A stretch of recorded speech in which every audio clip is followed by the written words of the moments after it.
is required of us in Sesshin, huh?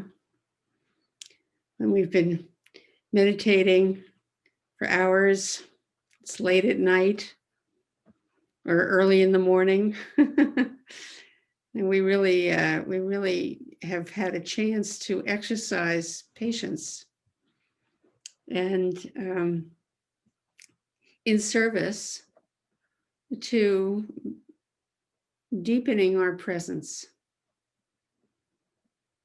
patience, through the paramita of patience. We learn how to live. We practice living with a central peace subsisting at the heart of endless agitation.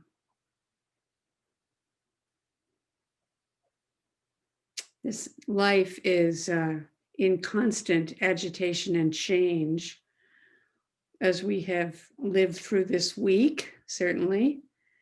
In the world, we've been witness to so much agitation and change this week, and we can be sure that next week will be more of the same, although the form may be different, will be different.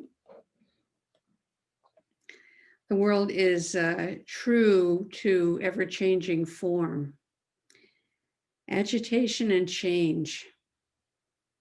And the aspiration that we bring to practice is that we discover a source in ourselves, in our life, for the grace in the midst of endless agitation, for the grace to respond to agitation, and the grace to notice and appreciate grace in our life,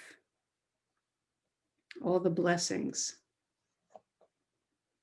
even in the midst of endless agitation, maybe especially in the midst of agitation.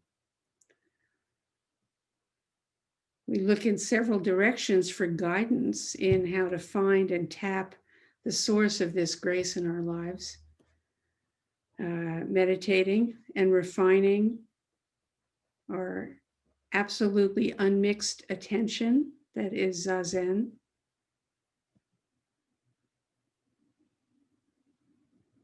Sometimes that unmixed attention is just flickers in and out to the rest of the agitated mind. And sometimes it just settles into flow, the flow of absolutely unmixed attention. Or as the Diamond Sutra instructs, let your mind come forth without fixing it anywhere.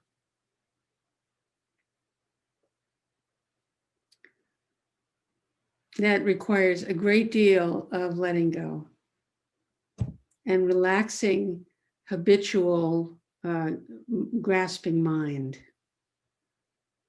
and discovering how to relax that, and actually starting with the body and the breath. We study the sutras, the various commentaries, koans, and our everyday life. And we engage in character work. These are the three legs of practice: meditation, study, and character work, which encourages our liberation from suffering and distress. These three together.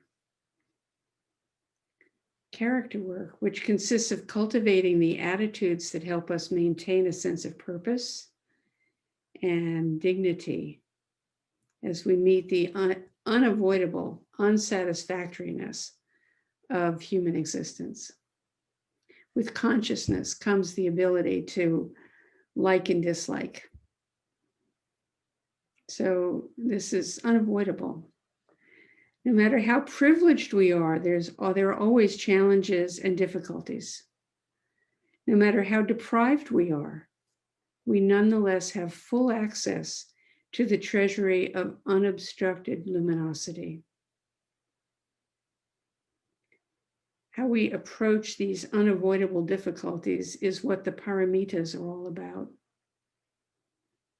They're foundational for the cultivation of character, of noble character. We use the word noble to describe the Bodhisattva tradition of responsibility to care for all life, to use our life on behalf of all of life, and to include all of life in our circle of care. Or as Martin Luther King expressed it, the beloved community. Regarding all of life as the beloved community. This is the Sangha of all beings. This week we've dropped deeply into contemplation of Kshanti Paramita. Patience, forbearance, tolerance.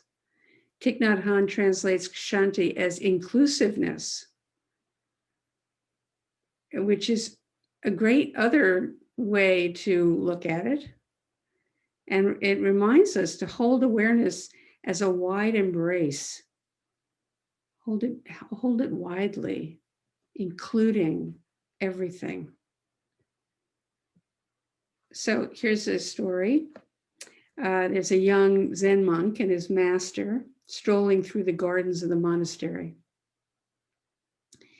And though he'd practiced ardently, the young man still had not come to any deep understanding of Zen. He still was riddled with doubt. And finally, he turned to the master and asked, "Please, master, tell me something of enlightenment, something about enlightenment." And the master he pointed over there. He said, "See that bamboo over there? See how short it is?" The monk replied, "Yes, And then the master turns in another direction. "See that bamboo over there? See how tall it is?" And the monk replied, "Yes." And the master said, "Just this is enlightenment."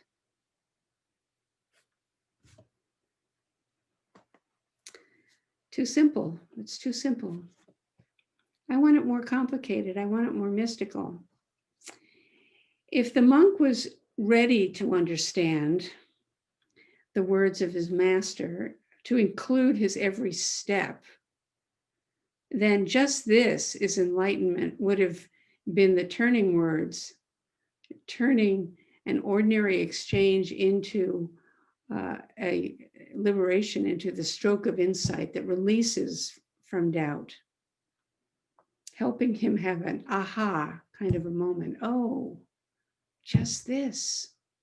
Short bamboo, long bamboo, bamboo gate that's open. This step, this step, this step. But maybe the young monk wasn't quite ready yet to include all of life in his practice. He wasn't quite there. In which case, these words would not have swept aside his doubts. But what the master's pointing out to him is the same thing as what Sangha was pointing out to the monk in the other story. Look under your feet. Look at the fence. Look at this step, inclusive of each moment, each experience. What is right here, what's right now, is sufficient and complete. Here, look here.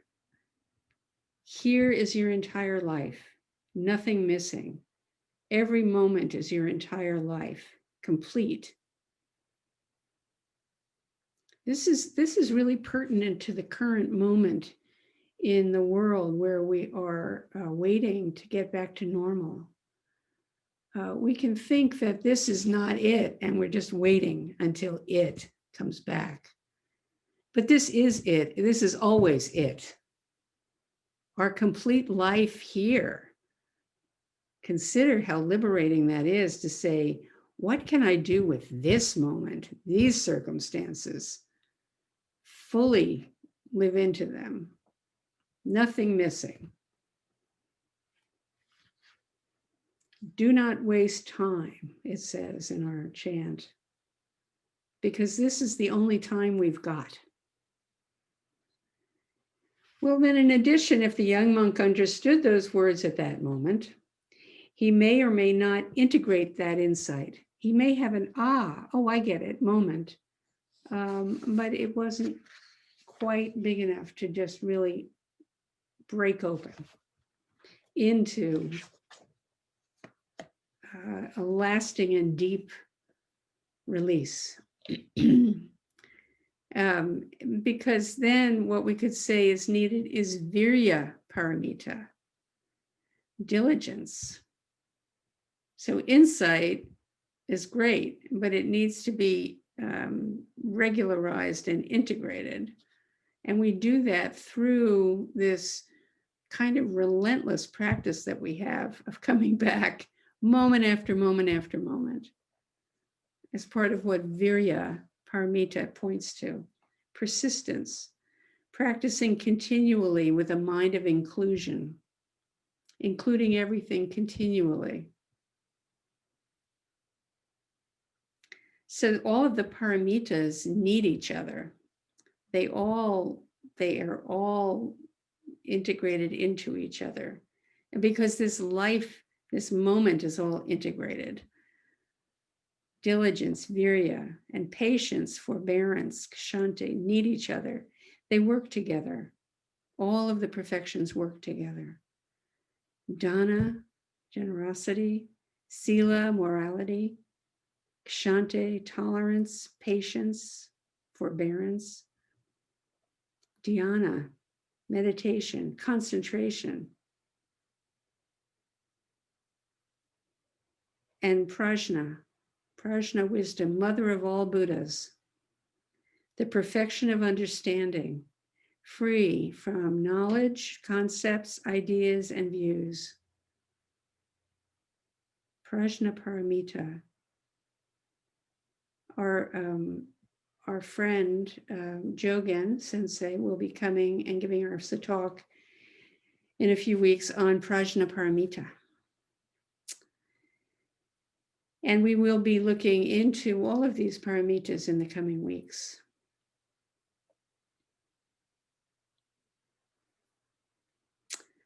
The Perfection of Wisdom Sutra lays out two kinds of forbearance, two kinds of kshanti.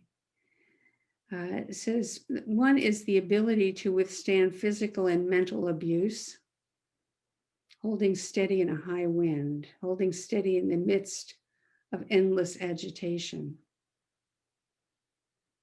Being able to maintain our practice, our presence, even when things are very difficult and punishing.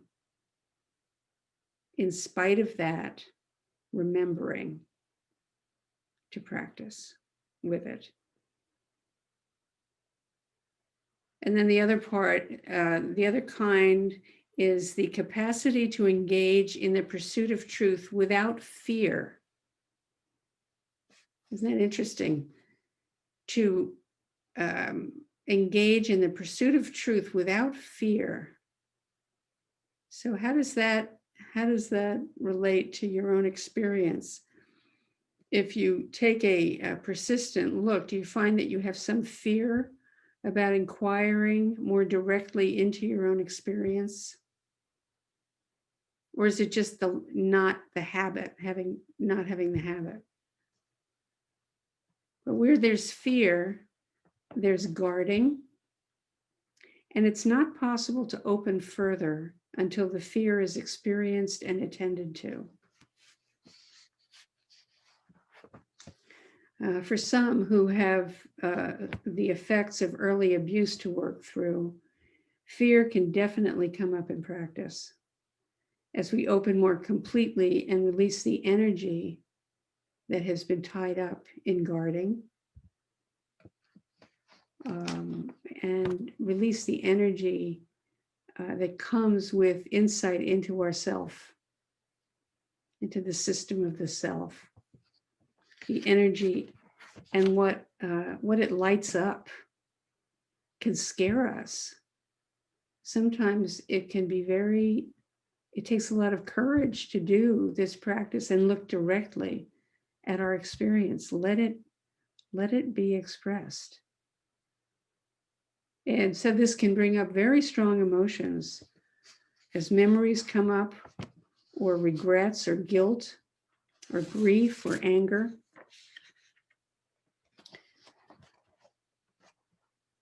And that's one reason that it's a blessing to have Sangha and a teacher available, so that we can support each other when we hit knots of suffering and reactivity in our practice, and unbind them patiently with a lot of support and with wisdom. Wisdom meaning seeing the truth, seeing what is actual, experiencing what you're feeling, what you're knowing, what you're discovering. Having the inner permission to know our true experience and not to have to fiddle with it is the same as having permission to know our true language, our true voice, to be able to speak speak the truth with our own voice.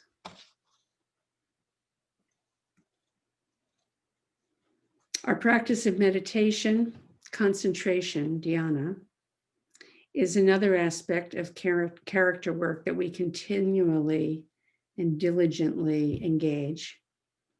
And there are two aspects to dhyana, to meditation: stopping, getting a pause in the runaway mind, and then also insight, vipassana, shamatha and vipassana. When I was thinking about this, I recalled that I often go over to the Zen Center and meditate there, facing the back fence. And there's a squirrel. It's a really big, fat squirrel with an enormous tail that runs along the top of the fence. And then pauses when it gets to one of the uprights. I think it's a 6x6 or a 4x6 or something, sits there. And so the squirrel is there sitting, and I'm in the Zendo sitting, and we're both doing Zazen. That squirrel sits so still, absolutely still, the perfection of stillness. And we do Zazen together, as I think some of you do with your cats.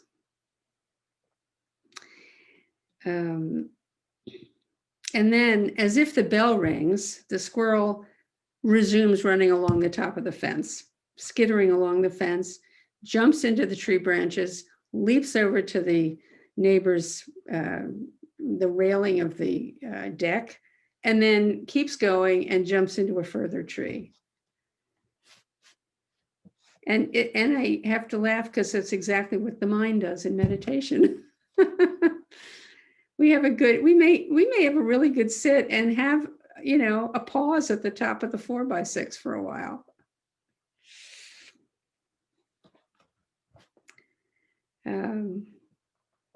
So we have to remember and recollect and renounce our skittering along the top of the fence and stop. And renew our determination, which is virya, energy, to turn away from what distracts us from seeing clearly what's happening right now. It can be our forgetfulness. It can be simply forgetfulness, or being caught in past or future. So mindfulness, which is another way of saying virya, means constancy. We return as often as we need to until the mind rests here and just stops of its own, because that's part of it too, is it does just stop.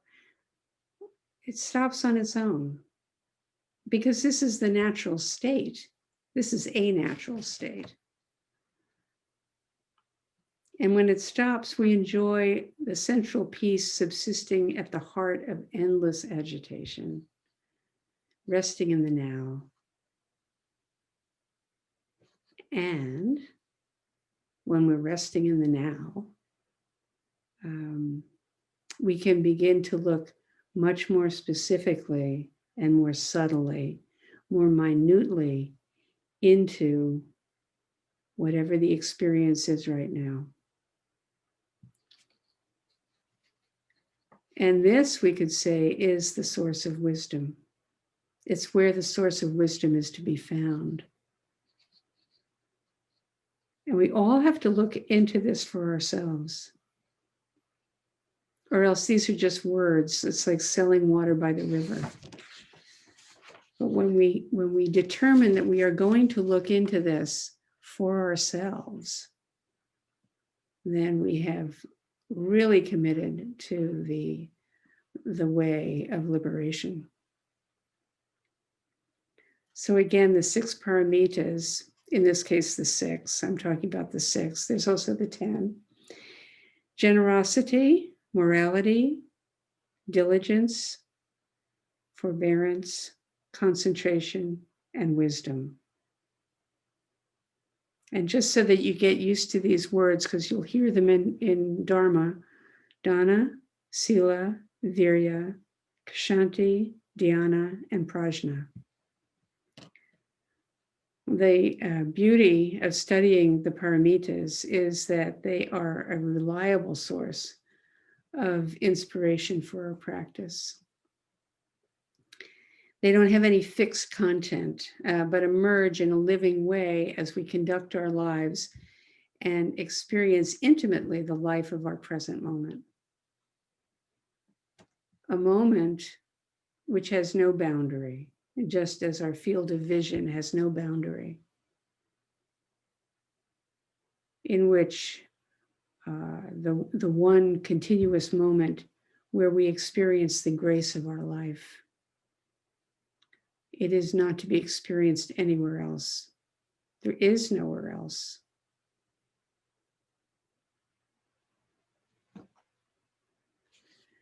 So I'd like to open it up a bit if there are any comments or questions from any of you about this.